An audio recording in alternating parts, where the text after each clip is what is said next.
વંદન કર્યા છે અને પછી બાબાજીએ રામ નામનો મહિમા ગાયો છે. રામ નામનો મહિમા, આ શું તો મહિમા છે રામ નામ. બંદવ નામ રામ રઘુબર કો, हेतु कृशान भानु हिम कर. हेतु कृशान भानु हिम कर को બંદવ રામ, જો રામ નામનો મહિમા કેની ઉપમા આપી છે? હેતુ કૃષાન ભાનુ હિમકર. કૃષાનુ, કૃષાન એટલે કૃષાનુ નો અર્થ થાય છે અગ્નિ, સૂર્ય. हेतु कृषान भानु हिमकर को, अग्नि, सूर्य, हिमकर એટલે ચંદ્રમા. કૃષાન, ભાનુ અને હિમકર, આ ત્રણ શબ્દને યાદ કરો. રામાયણ, રામચરિતમાનસ, રામજીની તમે ઉપમા તમે જુઓ. કૃષાન એટલે અગ્નિ, ભાનુ એટલે સૂર્ય, હિમકર એટલે ચંદ્ર.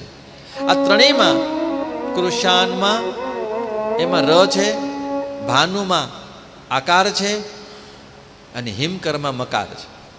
આ ત્રણેય અક્ષરમાંથી તમે કૃષાનમાંથી ર કાઢી નાખો, ભાનુમાંથી અ કાઢી નાખો અને હિમકરમાંથી મ કાઢી નાખો એટલે રામ નીકળી ગયું.